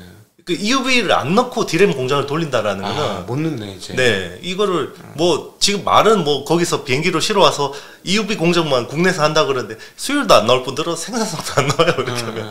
그래도 그렇게라도 해야 될 거예요 아마. 네. 전 공정은 한국에서 하고 후 공정은 거기서 한다. 아니요. 전 공정을 우시에서 하는데 네. EUV 딱 그 공장만 빼놓고 와서 한국에서 하겠다는 거죠. 그 웨이퍼를 왔다 갔다 네네. 만들던 걸 중간에 꺼내가지고 여기 오는. 네네네. 맞습니다. 그 오염되고 이거 말도 안 되는 거 말도 안 되는 것 같은데 네. 그런 생각이라도 한다는 거죠. 지금 하이닉스가 오죽 답답하면 그런 생각을 하겠어요. 네. 네, 그러니까 지금 최첨단 팹인데 EUV 라인을 못 넣는다라는 거는 이 공장의 어떤 쓰임새가 반토막 난 거라고 봐야 돼요. 그럼 레거시 공장으로 끝나버리는 상황이 되는 거잖아요. 그렇죠. 그러면 이렇게 큰 돈을 투자했는데 레거시로 쓴다 그러는 거는 네. 거의 손실 처리해야 되는 거죠. 레거시 가격은 뚝뚝 떨어질 거고. 네, 맞습니다. 쉽게 얘기하면 DDR5 나오는 순간부터 네. 옛날 DDR3는 가격이 그냥 뚝뚝 떨어지고 맞습니다. 이렇게 될 건데. 그렇죠. 예. 그리고 인텔의 또 그 낸드 사업 솔리다임 인수했는데 그게 또 하필 대련에 또 중국에 있죠. 네네 대련에 네. 그러니까 쉽게 얘기하면 128단 뭐 156단 그 이상 네네. 진보가 안 된다는 얘기죠. 맞습니다. 네. 그러니까 어떻게 보면 SK 하이닉스가 어떻게 보면 이거에 대해서 굉장히 데미지가 컸던 거고요. 네. 네. 물론 그럼에도 불구하고 D램의 미래는 한국 D램의 미래는 네네. 되게 밝아진 거죠. 그렇죠. 이제 네. 국내에 이제 뭐 탭을 구축하고 할 텐데 네. 네. 이제 또 새로 이런 거 만들어야 되니까 그럼 이제 또 많은 돈을 투입해야 되고 상대적으로 이제 삼성은 심플하죠. 네. 네. 국내에다가 EUV 라인을 많이 적용하면 되니까. 근데 네. 중국이 사실은 가장 큰 반도체 시장이었잖아요. 그렇죠. 그건 이럴 수도 있잖아요. 맞습니다. 그건 또 어떻게 해석해야 될까요? 근데 이제 지금 대체제가 없죠. 네. 전 세계 D램을 만드는 업체가 3개밖에 없잖아요. 삼성전자, SK 하이닉스, 마이크론인데 네. 그러면 한국을 배제하면 미국 걸 사줘야죠. 네. 한국도 미운데 그렇다고 미국 걸 사주기는 또 싫잖아요. 네. 네. D램 판매는 미국이 안 막을까요? 그 막을 가능성도 있을 것 같아요. 네. 아주 아주 하이엔드. 예를 들어 DDR5 네. 이후에 나오는 무슨 네네. 뭐 서버용 DDR5 그때부터 설마 그때부터 막진 않겠죠. 뭐 HBM 같은 거. HBM 같은 거, 하이밴드위스 네. 메모리 같은 거나 네. 아니면 나중에 나올 뭐 지금 뭐 LPDDR5T 같은 것들 뭐 네. 이런 것들은 이제 터보라고 해서 네. 대역폭이 9.6기가 bps 이 정도 모바일 D램인데 그 정도 되거든요. 네네네. 그런 것들은 이제 AI용으로 막 전용되거나 이렇게 하면 네. 막을 수도 있죠. 예. 네. 안 했으면 좋겠는데. 사실상 보면 미국 정부 중심으로 이미 중국 밸류체인을 꺾고 넘어가고 있다라는 게 느껴지는 게 이미 폭스콘 이런 네네. 공장들이 지금 넘어가고 있는 거 맞아요. 봐서는 맞습니다. 그래서 그 중에 또 이제 이거는 개인적인 궁금함인데 과연 대만 업체들이 반중하고 친미하면서 계속 그 길을 갈 건가 하는 생각도 좀 들어요. 그렇죠. 네. 그래서 항상 미국이나 유럽은 의심을 해요. 네. 지금은 뭐 민진당 정부이기 때문에 반중 노선인데 저기 또 국민당으로 바뀌면 어느새 또 친중 노선으로 바뀔 그렇죠. 수가 있던 거고. 그렇죠. 그리고 마이밍주 총통 그 전임 이제 차이잉원 전 총통일 때는 차이완이라고 할 정도로 네. 거의 뭐 이렇게 기밀했기 때문에 네. 그래서 저도 책에서도 썼는데 그 실트로닉이라는 그 독일 웨이프 업체 인수를 막았잖아요. 독일에서. 예. 이거는 나중에 중국으로 넘어갈 수도 있겠다라는 리스크를 감안한 것 같아요. 네. 그러니까 예를 들자면 사실은 그 대만에 사는 젊은이들은 지금 나이 드신 분들은 뭐 옛날에 쫓겨나고 부모님 세대가 그래서 그런 나쁜 경험 기억이 있으니까 버틸 수가 있는데 젊은 애들은 예를 들어 중국 계속 뭔가 많이 공급해줘. 중국하고 친하게 지내면 대만은 그냥 놀고 먹어. 뭐 그런 식이 되는데 거기 직원들이 TSMC 가서 일해. 그럼 그 사람들이 이제 세대가 이제 바뀌는 정도 되면 그렇죠. 우리가 저렇게 큰 시장을 놓치고 갈 필요가 있겠어? 우리는 한 민족인데. 그렇죠. 맞아요. 뭐 이런 식이 되는 순간 그냥 다 넘어가는 거 아닙니까? 그렇죠. 그래서 급했기 때문에 미국이 TSMC 보고 공장을 빨리 치려고 하는 들어오라는 거고. 거죠. 네네. 예. 그래서 이번에 좀 타이페이 시장이 어떻게 보면 우리나라 서울 시장 같은 건데 네. 국민당 쪽 넘어갔거든요. 예, 네. 그렇죠. 장기석 총통 손자. 손자죠. 네. 네. 그러니까 이제 미국 입장에서는 굉장히 이걸 대만 정부를 어떻게 믿어야 되나 네, 그런 고민이 있을 것 같아요. 그런 네. 측면에서 보면 한국을 옆에 붙잡고 갈 수밖에 없는 네네 그렇죠. 일이죠. 상대적으로 어떻게 보면 분산 차원에서 네네. 한국을 좀 키워줄 만한데 네. 삼성 파운드리가 너무 못하는 너무 못하는 거죠. 설계도 너무 못하고 공정도 너무 못하고 네 그런 거죠. 얘기가 나왔으니까 삼성 주주분들한테 미안합니다만 네. 그냥 있는 그대로 얘기를 좀 네. 나눠보는 게 좋겠죠. 사실은 네. 최근에 가장 삼성 파운드리 실력이 드러난 건 퀄컴 앤 네네, 스냅드래곤에서였습니다. 맞습니다. 그거 얘기를 조금 해주시면 좋을 것 네네 같아요. 일단 이제 삼성이 사실 갤럭시 S23에다 퀄컴 AP를 100% 쓰잖아요. 네. 그러면 이제 우리 모바일 폰에 100% 쓰니까 우리 파운드리 써라고 한번 딜을 해볼 만하잖아요. 그렇죠. 무선 사업부조차도 자기네 회사 파운드리를 못 믿는 거죠. 네. 그러니까 TSMC에서 만들어서 퀄컴 스냅드래곤을 만들어서 네. 예, 자기의 최첨단 스마트폰에다가 이제 쓰는 거고 그게 이제 작년에 원래 스냅드래곤 젠 8 네. 이제 1세대는 삼성 파운드리에서 생산을 했어요. 네, 네. 그런데 이제 수율도 안 나오고 네. 네, 수율도 안 나오는 데다 성능도 떨어지니까 네. 요거를 그 그대로 약간, 갖다 떠서 TSMC에다 맞아요. 넘겼죠. 네, 플러스 네. 모델을 이제 해가지고 이게 이제 TSMC를 보내봤더니 성능이 훨씬 좋아진 거죠. 그게 아드레노인가요? 네네. 아드레노? 아니요. 그 이제 그냥 스냅드래곤 젠 네네 젠 8 네. 플러스 플러스. 원 네. 플러스였고 네. 이제 네. 2부터는 이제 계속 TSMC에서 생산을 네. 한 그걸 이제 삼성은 그래서 안 되니까 그 AMD의 RDNA2라는 거를 이제 네. GPU 블록을 가져와서 그렇죠. S22에 썼는데 그게 이제 네. 성능이 안 나오니까 GOS 사태가 터졌죠. 네. 엑시노스 네네. 2200인가 2200, 거기 네, 거기서 맞습니다. 썼는데 네. 그것도 안 됐죠. 안 되니까 이걸 이제 야매로 한 거죠. 네. 네. GOS라고 게임 네. 최적화 시스템이라고 해서 네. 성능 떨어뜨려가지고. 네. 그러니까 네. 참 열심히 하는데 그래서 그 사실 조금 미안한 얘기지만 삼성 3나노 수율이 상당히 올라왔다. 그리고 게이트홀 어라운드 공정이 참 많이 잘 되고 있다라고 얘기는 하는데 지금 거기다 일 맡긴 애들은 중국 애들이거든요. 그죠? 네. 그것도 비트코인 채굴칩. 그러니까 그러면 이거를 진짜 믿을 수 있을까? 근데 제가 보기에는 제일 큰 문제가 TSMC가 가지고 있는 VCA라고 네네. 밸류 체인 네네. 어소시에이션인가요? 네네. VCA가 턱없이 없어. 네네. 그렇죠. 그러니까 칩리스라 그러죠. 예, 칩리스들이 턱없이 없어. 그러니까 그동안 D램만 혼자 그냥 획일적으로 한 제품 원빵으로 빵 만들던 건 최적화되어 있는데. 네네. 그렇죠. 최고 수율로 최적의 생산성으로 만드는 거는 진짜 전 세계 넘버 원인데 이게 이제 수평적인 협업이 안 돼요. 잘잘한 거. 네네. 잘잘한 거 하려니까 이게 좀 짜증 나는 거야. 그렇죠. 어떻게 보면 이거 내가 이 돈 벌려고 내가 지금 이걸 맞아요. 하겠어? 그렇죠. 이런 느낌도 들 것 같아요. 맞아요. 네. 그러다 보니까 이제 수많은 VCA들을 보고 여기는 이름이 다르던데 삼성은 이름이 다르던데 VCA가 아니고 그 DSP 디자인 DSP. 솔루션 파트너. 예, 네. DSP를 네. 진짜 사실 그물망처럼 쫙 펼쳐놓고 해야 되는 거 아닙니까, 그죠? 맞습니다. 네. 이게 너무 없더라고요. 지금 네. 뭐 몇 개 회사 상장된 회사 바로 몇 개 꼽을 수 있잖아요. 네, 뭐 그렇죠. 코아시아, 뭐 AD 테크놀로지, 네, 뭐 바로 몇 개 뜨면 네. 그다음 뭐 있나? 뭐 이렇게 그렇죠. 이렇게 돼버리니까 이게 문제 아닌가 싶기도 한데. 맞습니다. 네. 그리고 이제 그 칩리스도 문제고 후공정도 기술이 너무 떨어지는 것도 문제고 네. 그리고 이제 그 애플을 뺏긴 게 제일 컸죠. 네. 그러니까 이런 애플 같이 칩 설계 잘하는 업체하고 같이 해야 되는 이유가 뭐냐면 맞아. 네네. 야 이건 그렇게 하면 안 되고 이거 이렇게 좀 해봐. 맞아요. 이렇게 할 텐데 네. 지도 편달을 받는데 지도 편달을 못 받는 거야, 그죠? 그렇죠. 그게 IP가 생겨요. 그렇게 예. 뭐 이렇게 해봐라고 해서 하면 이게 파운드리 업체가 IP가 생기죠. 네. 그러면 삼성은 이거 피해서 설계해야 됩니다. 네. 생산할 때. 예.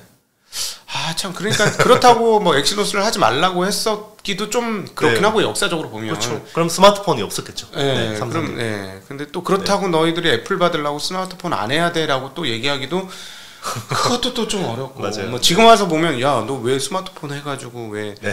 저 반도체만 보면 그렇죠. TSMC 시가총액 니들보다 더 높은데 내가 네. 이거 야, 애플하고 한번 잘해보지. 네. 이건 결과론적인 얘기고. 맞아요. 네. 사실 그 과정에 삼성전자가 한 번 더 업그레이드한 거는 스마트폰의 세계 1위를 먹었던 것이고. 맞습니다. 지금도 여전히 스마트폰이 매출이 규모상으로는 제일 크니까. 그렇죠. 맞습니다. 네. 참 어려운데. 네. 자 열심히 해달라는 얘기밖에 할 게 없네요. 그렇죠.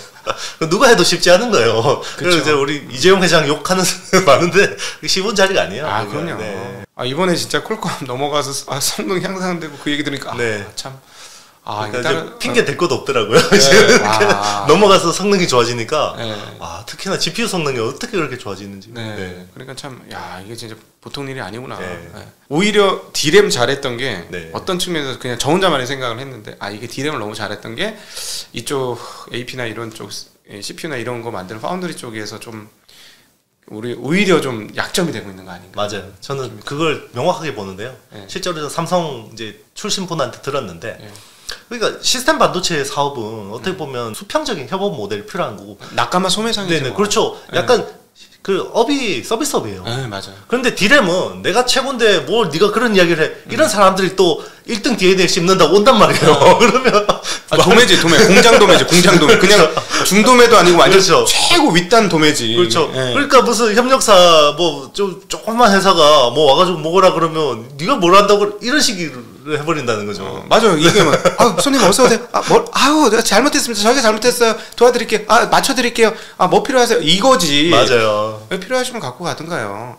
됐어. 우리 줄 팔 때 많아. 이거하고 맞아요. 완전 다른 거죠. 네, 맞습니다. 참 건투를 빌겠습니다. 좀 잘하기를. 네. 다시 이제 앞서 이제 큰 틀 이야기로 다시 돌아와서 지금 반도체 시장이 2020년 슈퍼 사이클과 21년 난데없는 슈퍼 사이클을 당하면서 걔네들이 미래 수요를 다 땡겨간 거예요. 사실 결론적으로 맞아요. 보면. 네. 그러니까 그렇죠. 22년, 23년도 수요를 다 땡겨간 거야. 그렇죠. 저도 그때 노트 바꾸고 막 네네. 그랬었으니까 22년, 23년도 수요 공동화가 사실은 예상돼요. 지금 와서 보면. 네네. 그렇죠. 네. 그래서 지금 난리 나서 그 역사적 최단기간에 최대 그 재고가 늘었다. 맞아요. 기록적인 역사적인 재고 증가다. 뭐 이렇게 얘기를 해야 하는데 그래서 이제 이제 굉장히 어렵다라고 많은 분들이 생각하는데 그럼에도 불구하고 다시 턴을 하고 네. 우리 책에서 얘기하는 것처럼 슈퍼 사이클이 다시 온다. 네네. 네. 그렇게 생각하시나요? 왜 그렇게 생각하시나요? 일단 이제 공급 능력이 너무 취약해졌죠. 이제 캐펙스 절반 줄이는 거는 거의 반도체 커버해 보신 분들 처음 보는 걸걸요. 작년에 캐펙스 컷을 50% 했다라는. 하이닉스 지금 마이크론 그렇게 그렇죠. 했죠? 하이닉스 마이크론 뭐 이런 식. 그러면 이게 장기적으로 굉장히 큰 상흔을 남겨요. 체력을 굉장히 깎아먹거든요. 네. 공급 능력을. 그렇게 어떤 공급 능력이 낮아져 있는데 갑자기 챗 GPT처럼 뭔가 어떤 새로운 수요처가 AI나 이런 쪽에서 툭툭 튀어 올라온다 그러면 갑자기 또 수요 공급 미스매치가 벌어지는 거고 차량 반도체 같은 사태가 날 수가 있는 거죠. 메모리 쪽에서는 충분히 그럴 가능성이 있다고 보고 있고요. 네. 그리고 오히려 지금처럼 너무 이렇게 공급업체도 재고를 지고 있고 수요업체도 지고 있고 유통업체도 지고 있고 이렇게 재고가 가중돼 있는 상황이다 보면 다 사람들이 비관적으로 전망한단 말이에요. 그렇죠. 시장을. 네. 그렇죠. 그런데 이거는 또 사람들이 또 비관적으로 전망하면 또 수요가 또 그렇게 안 가요. 네. 대다수 전망대로. 네. 그러면 또 갑자기 쇼티지가 발생할 수 있는 거죠. 충분히 그거는 화가 날 수 있어. 보이는 근거가 있어, 수요가 있어 이렇게 이야기하면 아직까지 뚜렷하게 보이는 건 없는데 저는 챗 GPT 같은 이런 것들이 앞으로 한 번에 끝날까 수요가 네. 그렇죠. 계속 툭툭 이런 게 튀어나올 거라고 보고 있어요. 어떤 분들은 XR이라든가 XR 등장이 네. 제대로 지금 메타가 고군분투하고 있습니다만 네네. 잘 안 퍼지고 있고 여전히 애플이 지금 애플 역사상 이렇게 많은 지원은 처음 본 것 같아요. 그렇죠. 그런데 3년 또 정도 지연된 것 같아요. 예상외로 또 잘 나와버리면 어떡해요? 그러니까 그러면 이게 또 네. 붐이 순식간에 잃어버리는 거예요. 앞서 우리가 일부에서 얘기했습니다만 XR은 아직까지 부재고 그다음에 이제 자동차가 될 것 같은데 내연기관 속도 보니까 이건 시간 꽤 걸릴 것 같고 그래서 약간 신기종 원래 최종 디바이스의 새로운 등장이 반도체를 폭발시키는데 당분간 이제 공백 상태니까 그 슈퍼 사이클까지 올라면은 그거 나온 다음에 오지 않겠나 하는 생각을 그렇죠. 하실 수도 있는데 그렇죠. 일단 서버 쪽에서는 굉장히 뭔가 어떤 기대할 만한 수요들이 많은 것 같고요. 어떤 측면에요? 일단 사파이어 레피즈가 나왔기 때문에 네. 이제 교체 수요가 좀 일어날 수가 있는 거고. 수율이 안 된대요. 또 알아봤잖아. 네네. 미치고 한잔하겠어 진짜. 난 진짜 사파이어 레피즈 네, 얘기만 그렇죠. 들으면 지금 2분기까지 100만 개 만든다는 네네. 소리던데요? 맞습니다. 월 100만 개 만들어야 된다던데. 그렇죠. 네, 그래서 DDR5 원래 당초 올해 침투율이 한 20% 30% 보다가 지금 뭐 10%대로 낮아져 있어요. 정말 인텔 때문에 그래서 최근에 DDR5 관련주들이 좀 많이 밀렸죠. 진짜 이제 인텔 때문에 미치고 하냐. 근데 어쨌든 그런 서버 쪽에서 물론 그건 분명한 교체 수요죠. 그렇죠. 뭐 그렇게 나오는 거고 그리고 이제 GPT 기반으로 이제 또 투자가 많이 일어나야 되죠. 지금 챗 GPT 같은 경우는 GPT-4 기반으로 이제 또 준비를 하고 있는 거고 그리고 이제 구글이 또 참전했잖아요. 바드 사태를 뭐 통해서 이제 하는 거고 메타도 이번에 컨퍼런스 콜에서 일단 의미심장 이야기를 했어요. 우리도 호퍼 기반으로 엔비디아 AI 플랫폼을 꾸리겠다. 이건 GPT 기반으로 가겠다라는 거예요. 그리고 그런 쪽도 수요들이 또 어떻게 보면 지금은 가뭄에 비 오듯이 이렇게 좀 큰 도움이 될 수 있는 거죠. 근데 그 우리가 이제 기존에 이렇게 생각했던 우상향하는 그 데이터량의 증가와 반도체 비트의 증가가 지금 20년에 이렇게 폭 하고 올라갔기 때문에 지금 약간 공동화 상황인데 그럼에도 불구하고 이렇게 쭉 올라가는데 하나 이제 지금 사실 여기서 하나 고리가 안 터지는 게 통신 업체들이 mm웨이브의 투자의 가치를 전혀 못 느끼고 있고 맞습니다. 5G에 대한 투자의 필요성을 전혀 못 느끼고 있고 사람들도 유튜브 정도 수준에서 상당히 만족하고 있어요. 사실은 그렇죠. 요것만 터져줬어도 미친 듯 이 우상향 각도가 점점 커지면서 계속 비트 그로스가 올라갔을 텐데. 그렇죠. 혹시 어떻게 생각하세요? 왜 이게 안 터진다고 생각하시고 과연 그러면 계속 안 터질 건가? 터질 가능성이 있는 건가? 뭐가 그러면 터진다면 뭐가 기점이 될 건가? 킬러 애플리케이션이 나와야 돼요. 그러니까 뭔가 사람들을 깜짝 놀라게 할 챗 GPT처럼 뭔가 깜짝 놀라게 할 만한 게 나와야 되는데 그럼 챗 GPT라는 게 GPT-1하고 2 때는 아무 반응이 없었거든요. 그렇죠. 그런데 이게 3.5 기반으로 만드니까 확 달라진 거예요. 그게 이제 기술의 특이점을 넘어간 거거든요. 사람들이 쓰기 편해진 거지. 그렇죠. 이게 성능이 그리고 뭐 순식간에 훅 좋아지는 거죠. 막 J컵으로 올라가는 거죠. 그런 것들이 이제 뭔가 나와줘야 되는 거죠. 새로운 디바이스 쪽에서. 그래서 우리가 막 XR이 그걸 할 거야. 막 기대를 막 XR 그렇게. 근데 저는 사실은 XR의 휴대성이나 이런 것들을 감안해 보면 그거를 집안에서 책 보듯이 쓰면 그렇게 많이 볼까? 그 스마트폰이 파괴적이었던 게 맨날 들고 다니니까 맞아요. 모든 걸 다 없애고 책도 없애고 무슨 라디오도 없애고 뭐도 없애고 뭐 카메라도 없애고 PMP 뭐 디카 뭐 이런 다 모든 걸 다 그냥 다 도마를 시키면서 얘 혼자 이제 탁 우뚝 썼는데 과연 이런 그 킬러 앱도 중요하지만 킬러 디바이스가 필요한데 맞습니다. 그래서 오히려 자동차 킬러 디바이스가 되지 않을까 하는 생각도 조금 들어요. 저는 그렇게 생각해요. 실제로 뭐 자동차에서 생활하시는 분 나올 수도 있는 거고요.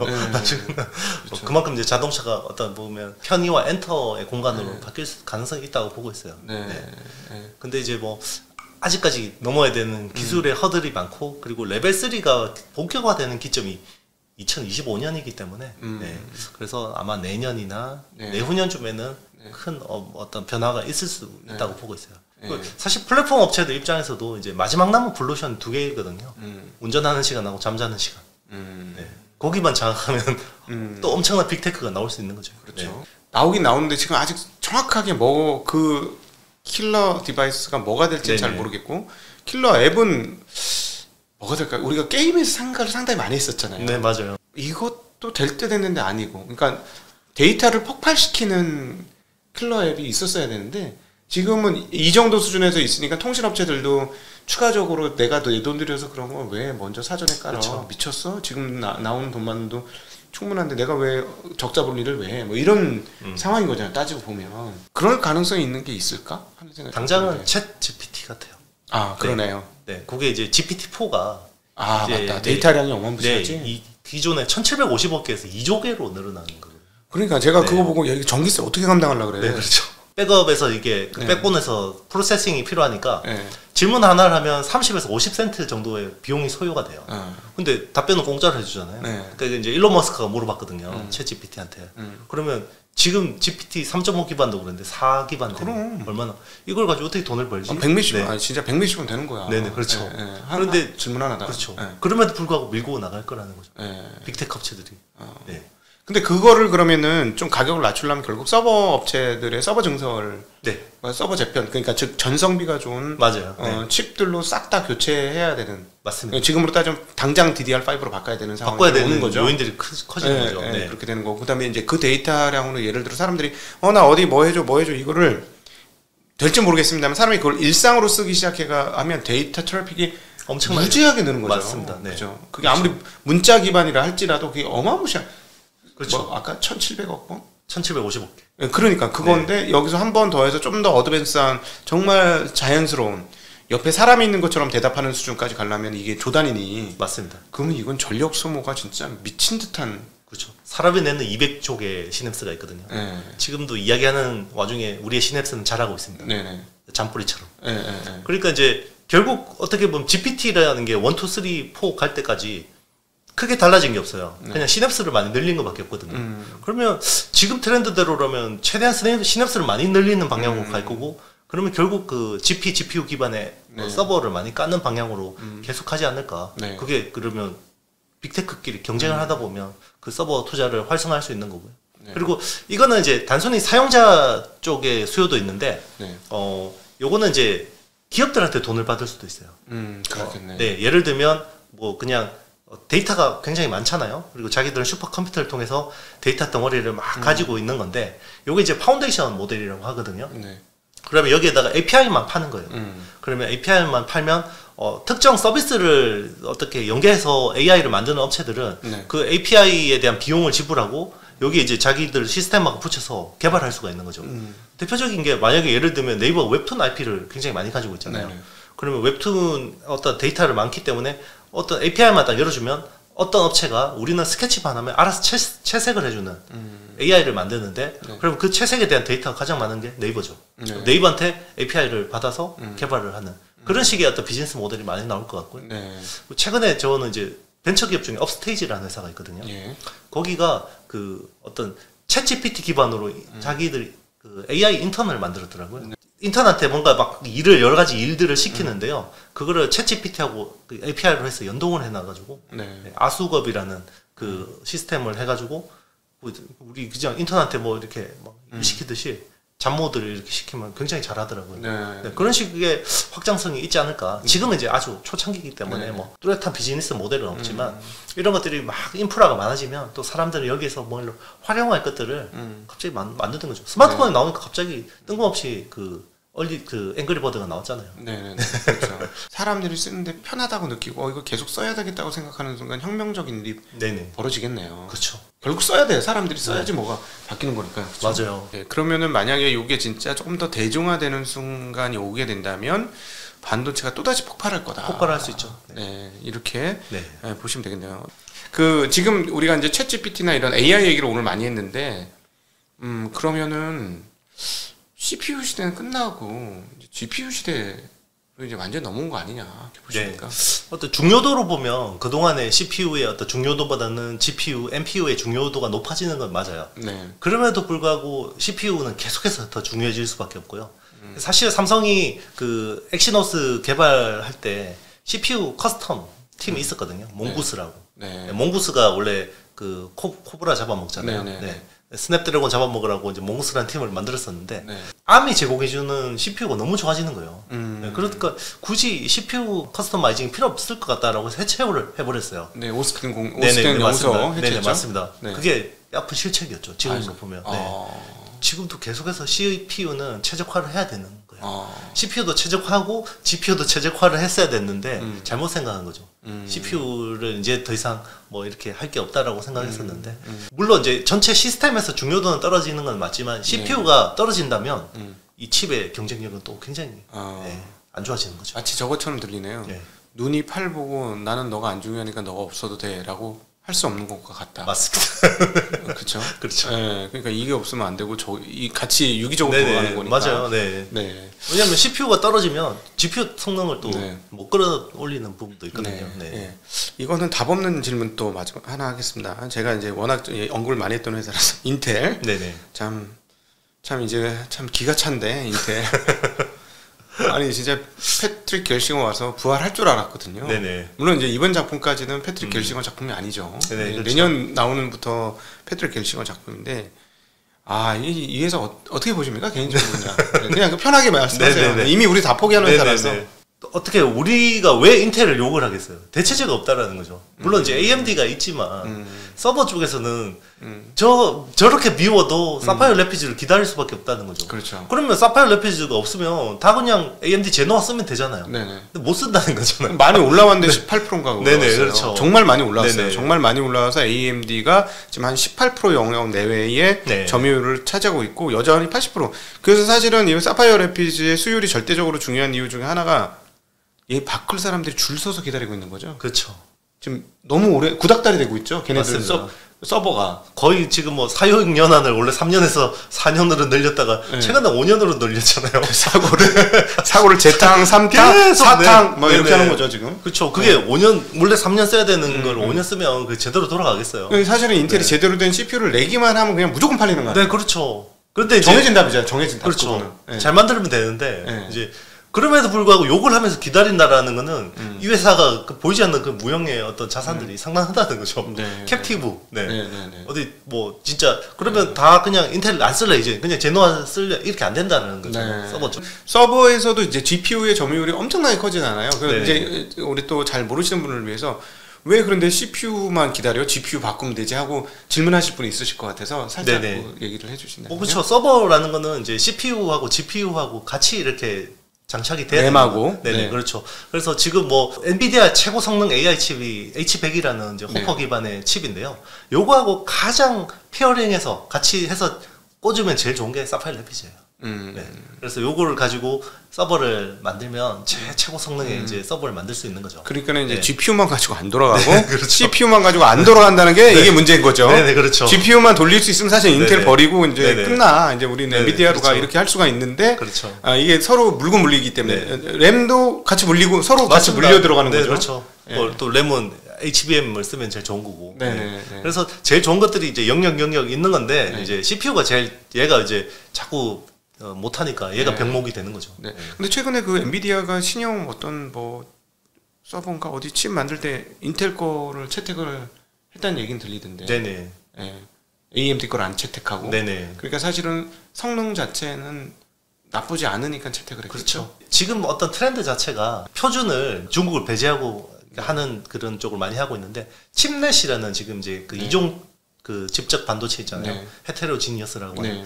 거기 또 이제 표준을 하면서 경쟁이지만 서로 이렇게 표준을 같이 맞춰가는 이런 노력들을 하고 있거든요. 예. 네. 중국을 배제하고 이제 예. 그런 식으로 이제 계속 가는 거죠. 예. 요 지금 말씀하신 칩넷 무슨 빅 리틀 그리고 네. 헤테로 지니어스 지니어스 이런 거 다 책에 있습니다. 네, 여러분 다 책에 있어요. 네. 지금 이런 거 다 책에 있어서 책 보시면 되겠습니다. 저는 너무 재밌어가지고. 네네. 예. 근데 좀 쉽게 설명해야 되는데 이제 네. 자꾸 알아들으시니까 제가 조금 어렵게 이야기를. 쉬운 걸 여기 책에 있습니다. 여기 책에 다 설명해 놨거든요. 그러니까 여러분 시간을 압축적으로 보기 위해서 우리 대담을 보시고 네네. 책을 받다 대담을 보시면 네네. 많이 도움이 되실 거예요. 전문적으로 얘기하다 보니까 대신에 굉장히 압축적으로 그렇죠. 고농축의 얘기를 드린 겁니다. 약간 브라질 애들이 주스 농축시키듯이 농축액 만들지. 그렇죠. 우리가 약간 농축을 한 거니까 책을 읽고 보시면 많은 도움이 되실 거예요. 1시간짜리 이상의 내용들이 지금 여기 안에 있다는 거 말씀드리고 싶습니다. 그렇죠. 네. 정말 투자하시는 분들은 오늘 많이 얻어가시는 거죠. 네, 그렇죠. 진짜 그렇죠. 최신 트렌드의 어떤 얘기들. 네, 그렇죠. 오늘 저는 덕분에 이 AI를 조금 더 마음을 열고 봐야 되겠다는 생각을 정말 많이 지금 하고 있어요. 네. 그러네. 요게 이제 일상에 쓰이면 요거 완전 대박이네. 네. 라고 생각이 들고. 자, 그럼 방금 전에 이제 기술적인 얘기 책에도 자세히 써야지만 투자에 도움이 되도록 하나만 더 여쭤보겠습니다. 이 칩넷 구조로 가면 네네. 칩넷 구조로 간다는 게 핵심이 저거잖아요. 저는 이제 방송에서 이렇게 설명한 너무 고도화돼서 너무 힘들어서 너무 비용이 많이 든다. 못 만들겠다. 네네. 그래서 그거는 조금만 만들고 네. 쉽게 만드는 거하고 네네. 이종칩을 서로 붙여가지고 네네. 쓰는 거다. 네. 이렇게 쉽게 표현을 네, 하거든요. 맞습니다. 네. 네. 네. 그래야 이제 비용도 적게 들고 퍼포먼스도 난다. 맞습니다. 네. 그리고 모든 게 맨날 100m 달리기가 아니니 어떤 애는 뭐 산책하는 애들도 있고 그렇죠. 구불구불 등산하는 애들도 있고 섞여 있으니 그때 쓸 수 있는 거는 쉽게 가고 100m 달리기 할 때 쓰는 건 네네. 조금만 붙인다 코알을. 맞습니다. 이런 개념이잖아요. 네네. 그렇죠. 그렇게 되니까 밑 판때기가 필요. 네네. 맞습니다. 이 책에서 아주 잘 정리되어 있습니다. 이 관련된 내용, PCB 네네. 관련된 내용들이죠. 그렇죠. 저는 이 책 보면서 다시 한번 확인했는데 이건 그냥 정해진 미래네요. 네네 맞습니다. 그렇게 갈 수밖에 없어요. 근데 이거는 쉽게 얘기하면 뭐 7나노, 뭐 5나노, 3나노만의 얘기가 아니라 저 뒤에 지금 저 뒤편에 있는 28나노도 시간이 되면 다 앞단으로 올 거 아닙니까? 그쵸? 맞습니다. 사실은 지금 28나노는 옛날 최첨단 공정이었을 거고. 그렇죠. 예. 그 전에 28나노 그 전에는 마이크로땅 공정이 있었을 거고. 네네 그렇죠. 그렇죠? 근데 결국 계속 땡겨져 오는 거잖아요. 맞습니다. 예, 그리고 칩은 점점 고도화되고 그러니까 우리가 쓰고 있는 핸드폰의 성능 향상은 이 칩 향상 성능 향상과 괴를 같이 하고 맞습니다. 있는 거고 네. 그런 거잖아요. 그렇죠. 그래서 이 PCB의 미래에 대해서 한번 좀 설명해 주시면 좋겠어요. 네네. 그 칩넷하고 직결되는 게 결국 그 ABF라는 소재가 그렇죠. 반드시 필요한 거고 그 ABF 기반 소재로 그러니까 아지노모토 빌더 필름이라는 건데요. 네. 그 이제 그 아지노모토라는 조미료 회사가 독점하는 네. 예전에 우리 방송에서 말씀하셨죠. 말씀하셨는데 그걸 가지고 이제 플립칩 BGA를 만들거든요. 그렇죠. 플립칩 볼그리드 어레이라는 거. 네. 그게 제일 밑판에 깔아야 되는 방석이에요. 그런데 그게 이제 칩을 멀티 타일 구조로 하니까 드문드문 박을 거 아니에요. 네. 그러면 면적이 계속 커질 수밖에 커지는 없죠. 거죠. 네. 그런데 조미료 회사가 캐파를 안 늘려주면 네. 요거 계속해서 근데 최근에는 이제 어떤 수요가 주니까 쇼티지가 좀 풀리긴 했는데 네. 아직까지 수급은 굉장히 타이트한 네. 네, 상황이고 그래서 이쪽 플립칩 BGA 쪽은 계속해서 앞으로 좋아질 수밖에 없는 건데 일단은 제일 비싼 거는 서버 쪽 네. 그다음에 이제 이비덴이나 신코 같은 일본 네. 업체들이 하고 있는데 네. 원래 국내 삼성전기가 PC용 쪽으로 플립칩 BGA를 하다가 네. 이제 서버 쪽으로 서플라이 체인이 예. 올라갔죠. 예, 이제 조금 네. 들어가고 있죠. 맞습니다. 그래서 대덕전자라든지 국내 이제 뭐 이런 업체들이 이제 여기 이제 들어와서 대덕전자는 이제 전장용 쪽으로 네. 열심히 하고 있는 거고 네. 코리아 서키트 뭐 이제 LG 인노텍 이런 회사들도 신규로 막 들어오는 네. 거죠. 네. 기업이 줄줄줄 나오시잖아요. 이 투자할 때 제가 왜 한 권을 딱 잡으라면 이 책을 반도체 관련 이 책 하나면 충분하다라고 말씀드렸냐면 기업들이 줄줄줄 나오거든요. 그러니까 그거를 같이 공부하시면 좋을 것 같습니다. 저는 그래서 이 그쪽 부분을 읽으면서 이런 생각이 들었어요. 야, 이거 자동차가 되면 그건 기판을 크게 써도 상관없잖아요. 맞습니다. 공간이 많으니까. 그렇죠. 그럼 야, 이거 뭐 엄청 되겠네. 막 읽다 보니까 그게 그렇죠. 정리가 됐어요. 그렇게. 예. 그 기존의 자동차 반도체 같은 경우는 네. 그 MCU잖아요. 네. 그러면 이런 기판을 안 쓰고 그 리드 프레임을 쓰죠. 네. 그런데 앞으로는 성능이 좋아지려면 네. 리드 프레임으로는 인풋 아웃풋을 늘릴 한계가 있기 때문에 네. 이 기판을 많이 써야 돼요. 예, 쉽게 얘기하면은 이게 네. 뭐냐면 그러니까 금속 배선을 전방위로 네. 쫙 깔아놓은 게 플립칩 BGA인데 거기다 칩을 놓으면은 닿는 면이 많잖아요. 전자기장이 왔다 갔다 인풋 아웃풋이라는 게 네. 주고받아야 되니까 네네, 주고받아야 네. 그거가 많이 붙어 있으면 그 고성능이 된다는 네네, 맞습니다. 말씀을 지금 네네. 해주시는 겁니다. 그렇죠. 제가 이 초보자분들을 위해서 네네, 조금 설명을 그렇죠. 해드리면 네, 그렇습니다. 그러면 이제 지금의 어떤 자동차 반도체의 메인스트림은 리드 프레임, 해성 DS 같은 업체들이 네, 하는. 네, 네. 근데 앞으로는 여기 플라스틱 기판 굉장히 많이 써야 되는 거죠. 네. 자동차에도. 예, 그렇게 돼. 네. 그러니까 자동차도 이제 전자 제품이 되는 과정이 이제 막 맞습니다. 시작되었다. 그렇죠. 예, 그러니까 오늘 대담하면서 느끼는 건 확실히 이제 자동차가 다음 세대의 핵심 디바이스가 되겠다. 맞습니다. 이제 자동차를 자동차로 부르지 말고 디바이스로 불러야 되는 네, 시대가 그렇죠. 오는 거다. 이제 자동차 엔지니어를 되게 싫어하더라고요. 디바이스느냐 그래서 그렇지. 댓글 달리는 거 보면 혹시 저 오늘 하시고 싶으신 얘기 중에 못 하시는 네네. 게 있으시다면? 어쨌든 이제 최근에 뭐 반도체 업황이 조금 이제 이렇게 돌아서서 그동안 고생하셨던 분들 뭘 업황이 돌았어요? 주가만 돌아섰지. 업황은 아직 그렇죠. 업황 아직 안 돌아섰지. 주가가 예. 이제 좀 돌아섰기 때문에 네. 네. 지금 더 중요할 것 같아요. 네. 예. 저도 그 금융위기 때 제가 삼성전자를 지금 주 가격 8,000원에 샀었거든요. 네, 네. 싸게는 잘 샀죠. 네. 네. 근데 그거를 아마 한 10,000원에 팔았을 거예요. 네. 그러니까 그때 40만 원에 제가 7주를 다 긁어서 샀는데 네. 네. 45만 원 낼름 팔았거든요. 근데 공부를 안 하면 네. 그걸 견딜 수가 없어요. 맞아요. 왜냐하면 철렁철렁거리니까 맞아, 이게 맞아. 또 고점 왔나 보다 또 빠지겠지라고 사야겠죠. 근데 이게 순식간 100만 원 가버리거든요. 네, 네. 네. 그래서 그러면 그런 것들을 어떻게 견뎌야 되냐? 그러면 계속해서 우리 정시각도기 TV 같은 좋은 프로그램 보면서 공부를 해야 돼요. 네. 그래야 그 기업에 대해서 확신이 생기고 네. 기업의 방향성, 산업의 방향성에 대해서 그 확신이 없는데 어떻게 자기 돈을 겁니까? 맞죠. 그러니까 계속해서 운에 기대지 말고 혹시나 지금 뭐 싸게 잘 샀다 이런 분들은 정말 이게 어떻게 보면 자기 인생에서 한 번에 또 사이클이 오는 거기 때문에 절대 내동매매 하지 마시고 네, 잘 지켜가는 쌓아가는 투자하시면 좋을 것 같습니다. 네. 그 공부 반도체에서는 바로 이 책 최강의 반도체 투자라는 책이 있고 사실 개인적으로 저는 여러분 좀 안 읽으셨으면 좋겠어요. 저는 솔직히 나만 알라고 나만 알라고 이거 알면 사실은 경쟁자가 많아지는 거거든. 저희들 입장에서는 아씨 나만 알아도 지금 하기 바쁜데 경쟁자 많아지면 힘들. 그 정도입니다, 여러분. 저 역대 지금 책 선전 중에서 오늘 너무 네. 광고료도 안 드렸는데 이렇게 광고료도 없어. 밥은 얻어 먹어야 되겠다. 제가 밥은 사겠습니다. 네. 예, 근데 어쨌든 정말 좋은 책이고요. 여러분 반도체 투자를 하시는 분은 반드시 이거 한 권을 읽으면 어디 가서 자랑, 나 좀 알아. 라고 좀 뻐길 수 있으십니다. 이건 정확합니다. 뻐길 수 있으세요. 이 책 읽으면 어디 가서 어깨힘 딱 주고 반도체 투자는 그런 게 아니지. 이렇게 얘기하실 수 있는 분이 된다는 것도 다시 한번 말씀드리고 싶습니다. 오늘도 긴 시간 함께해 주신 시청자분들께 대단히 감사드리고 귀한 시간 만들어주신 우리 이영수 대표님, 좋은 책 써주신 이영수 대표님께도 다시 한번 감사드립니다. 일독을 권합니다. 인사드리겠습니다. 고맙습니다.